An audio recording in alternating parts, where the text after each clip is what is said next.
ஒரு தமிழ் மன்னன், அதனுடைய நம்முடைய முன்னத்தியர் ராஜராஜ சோழனுக்கு ஒரு சிலை வைத்து தெய்வமாக வழிபடுகின்ற ஒரே இடம் இந்த கண்ணாம்பாளையத்தில் இருக்கிற நம்முடைய கலையரசி நடராஜன் அவர்கள் நிறுவனராக கொண்டு தமிழ் பேரவையின் சார்பாக வழிபாட்டு மன்றமாக இருக்கிற ஒரே இடம் இதுதான். அதனால் மாண்புமிகு தமிழ்நாடு முதலமைச்சருக்கும் தமிழக அரசுக்கும் என்னுடைய வேண்டுகோள், எத்தனையோ நிலமற்ற ஏழை எளிய மக்களுக்கு குறைந்தது 2 ஏக்கர் நிலங்களை தந்து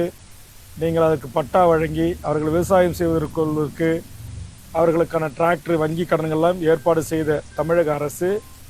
இதில் எந்தவித ஒரு லாப நோக்கும் இல்லாமல்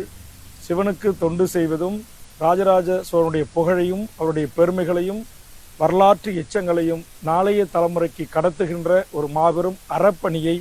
நம்முடைய கலையரசி நடராஜன் அவர்கள் செய்து கொண்டிருக்கிறார். அதனால் அவருடைய அந்த பணி தொடர தமிழக முதலமைச்சர், தமிழக அரசு,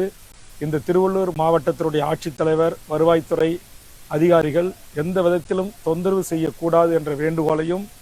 இங்கு பெண்கள் 100 கணக்கிலே வந்து வழிபடுகிறார்கள், சிவனுக்கு தொண்டு செய்கிறார்கள். ஆதலால் அவர்கள் இயற்கை உபாதைக்கு ஒரு கழிவறை கட்டுக்கொள்ள மாவட்ட நிர்வாகமும் இந்த ஊராட்சி நிர்வாகம் உடனடியாக அனுமதிக்க வேண்டும் என்ற வேண்டுகோளை முன்வைக்கிறேன். இதற்காக கண்டிப்பாக இந்த செய்தியை முதலமைச்சர் அவருடைய கவனத்திற்கு எடுத்து சென்று இதில் ஏதாவது ஒரு அரசின் சார்பாக ஒரு தீர்வை கொண்டு வருவதற்கு முயற்சிப்பேன் என்பதையும் மதிப்பிற்குரிய அம்மா நம்முடைய கலையரசி நடராஜன் அவர்களுக்கும் அவர்களை சார்ந்த பக்தர்களுக்கும் இந்த குழுவிலே இடம்பெற்றிருக்கிற அனைவருக்கும் தெரிவித்துக் கொள்கிறேன்.